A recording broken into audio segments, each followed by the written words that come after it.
les cellules cessent de produire, elles, énergie nécessaire à la vie. Des études récentes ont montré que les mitochondries sont particulièrement vulnérables aux effets des nanoparticules de plastique. C'est là que commence une cascade de processus menant au vieillissement et aux maladies. Des scientifiques chinois ont découvert que la charge électrostatique et la taille minuscule des nanoparticules de plastique leur permettent de pénétrer profondément dans la cellule et de s'accumuler jusque dans les mitochondries, perturbant ainsi leur fonctionnement. Cette condition est connue sous le nom de dysfonctionnement mitochondrial. Un état dans lequel les mitochondries ne peuvent plus remplir leurs fonctions essentielles. À titre de comparaison, une mitochondrie a approximativement la taille d'une bactérie, tandis qu'une nanoparticule de plastique est des dizaines de fois plus petite. Le docteur Jeffrey Long, oncologue radiothérapeute fort d'une longue expérience clinique et expert en exposition environnementale et ses effets sur la santé humaine, explique les processus intracellulaires destructeurs déclenchés par les nanoplastiques. Ces derniers peuvent pénétrer dans la cellule et endommager ses éléments vitaux, notamment les mitochondries. Dans chaque cellule du corps humain, les mitochondries sont en quelque sorte les centrales énergétiques. Elles produisent l'énergie nécessaire au reste de la cellule. Il est inquiétant de constater, et les études scientifiques le confirment, que les nanoparticules ou nanoplastiques, en pénétrant dans la cellule, endommagent les mitochondries, ces organites producteurs d'énergie. Elles endommagent également l'ADN, la partie de la cellule impliquée dans la division et la reproduction. Et elles peuvent bien sûr affecter d'autres molécules et protéines intracellulaires. Les mitochondries sont le centre énergétique et de signalisation de la cellule. Elles régulent le métabolisme, contrôlent la croissance et la division cellulaire, protègent contre le stress oxydatif, modulent l'inflammation et les réponses immunitaires, et déclenchent la mort cellulaire programmée. L'une de leurs fonctions clés est la respiration cellulaire, processus de production d'énergie. Chez l'être humain, l'énergie est générée comme suit. Les protéines, les lipides et les glucides issus de l'alimentation sont d'abord décomposés en molécules simples. Ces molécules pénètrent ensuite dans les mitochondries, où des électrons en sont extraits. Les électrons circulent le long d'une chaîne de protéines spécialisées, à la manière d'un courant électrique dans un fil conducteur. Ce flux d'électrons alimente la machinerie énergétique mitochondriale, ce qui entraîne la production d'ATP, le carburant universel qui alimente tous les organes et tissus. Une seule mitochondrie peut produire jusqu'à 10 millions de molécules d'ATP par jour. Cependant, les nanoplastiques chargés électrostatiquement perturbent ce processus délicat. Leurs particules perturbent la circulation des électrons et réduisent l'efficacité de la synthèse d'ATP. On peut comparer cela à une centrale électrique où un court-circuit se produit, le générateur faiblit, la production d'énergie chute, et l'ensemble du système se détériore plus rapidement. Les mitochondries possèdent leur propre ADN, un ensemble d'instructions pour la production d'énergie. Sans cet ADN, les mitochondries ne peuvent pas générer d'énergie, la cellule perd progressivement sa source d'énergie et commence à se détériorer. L'exposition aux nanoplastiques provoque une accumulation rapide de mutations dans l'ADN mitochondrial, altérant davantage la fonction mitochondriale. Des études publiées en 2023 ont démontré que les nanoparticules de polystyrène de 50 nanomètres réduisent fortement la production d'ATP et augmentent le nombre de mutations dans l'ADN mitochondrial. Nous disposons d'études à ce sujet. Avec des images saisissantes prises au microscope électronique à balayage et à transmission, où l'on peut observer le plastique détruire les mitochondries, les structures qui produisent, l'énergie cellulaire. L'exposition chronique aux nanoplastiques transforme les cellules en un champ de bataille. Leur charge électrostatique empêche les mitochondries d'assurer leurs fonctions essentielles. Cette perturbation marque le début du lent déclin des cellules, des tissus et des organes.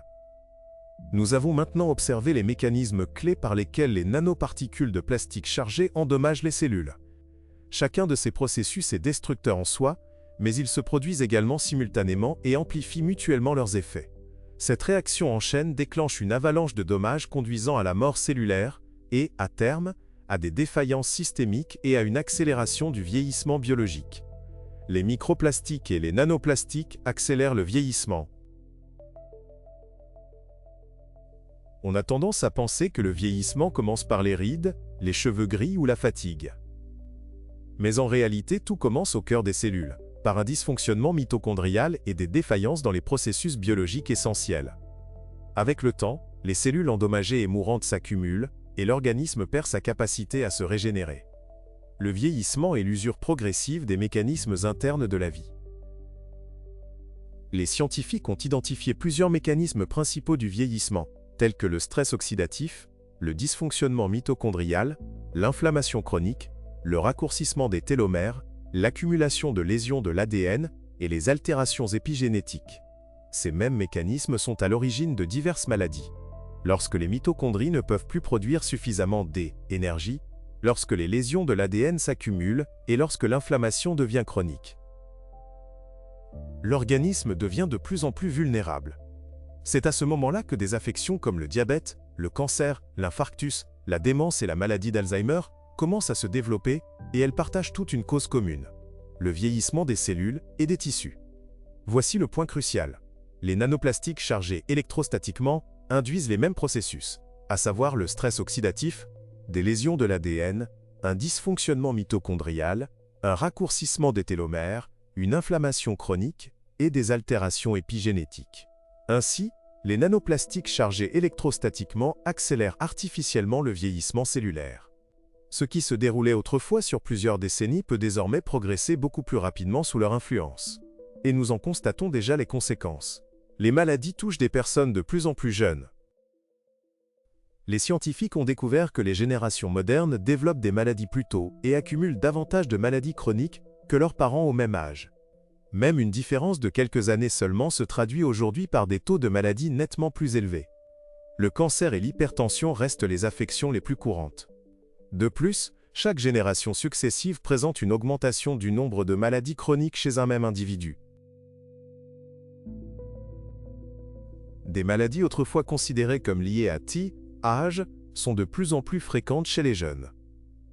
Il est à noter que cette tendance coïncide avec la pollution plastique croissante de l'environnement. Suite à une exposition aux nanoplastiques chargés électrostatiquement, l'âge biologique des cellules de personnes âgées de 20 à 30 ans pourrait déjà correspondre à celui d'une personne de 50 à 60 ans. Il est donc effrayant de constater à quel point les nanoplastiques sont omniprésents. Probablement que chacune de nos cellules, même celle où vous parlez et celle de notre public, contient au moins une quantité infime de nanoplastiques. En résumé, le vieillissement est une dégradation progressive des cellules de notre organisme. Les nanoplastiques accélèrent cette détérioration et sont responsables du vieillissement lui-même par tous les processus destructeurs intracellulaires que nous venons d'évoquer.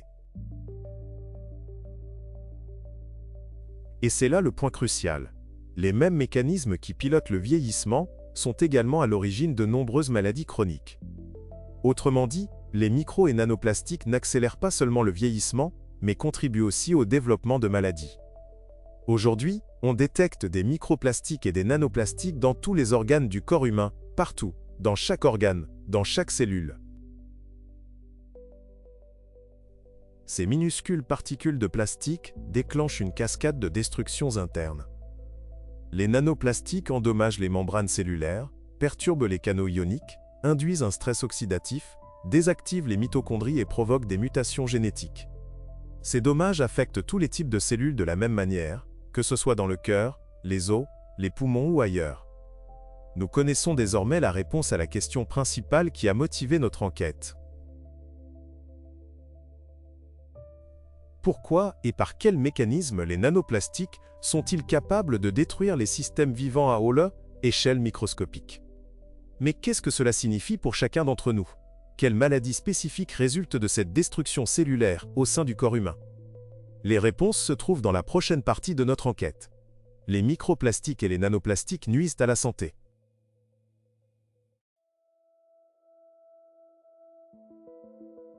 Les microplastiques et les nanoplastiques ont un impact sur le système nerveux. Les troubles neurologiques constituent la première cause de handicap physique et cognitif dans le monde, touchant près de 3,5 milliards de personnes. Au cours des 30 dernières années, le nombre de cas n'a pas augmenté de façon spectaculaire, et les scientifiques prévoient qu'il pourrait doubler d'ici 2 décennies. Cette tendance étant corrélée à une forte augmentation de la pollution plastique dans notre environnement.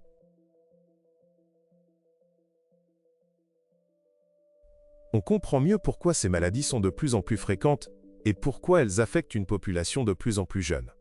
Imaginez une cuillère en plastique dans le cerveau. Malheureusement, elle n'y reste pas inerte ni inoffensive. Les particules de plastique chargées électrostatiquement attaquent les neurones. les cellules cérébrales responsables de la plupart de nos pensées et de nos mouvements.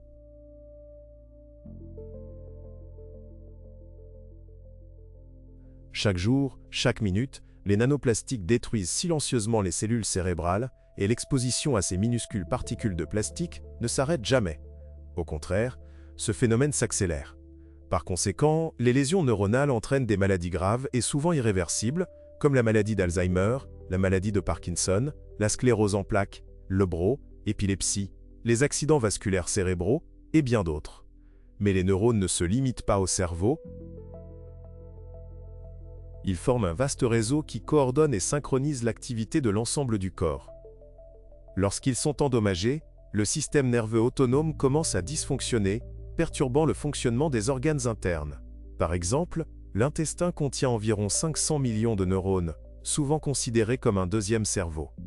Ce vaste réseau joue un rôle vital dans la digestion, l'immunité et même la régulation émotionnelle. Or, à chaque gorgée d'eau et à chaque repas, un flux invisible de micro- et nanoplastiques pénètre dans l'organisme. Malheureusement, la plupart de ces particules se déposent et s'accumulent dans l'intestin.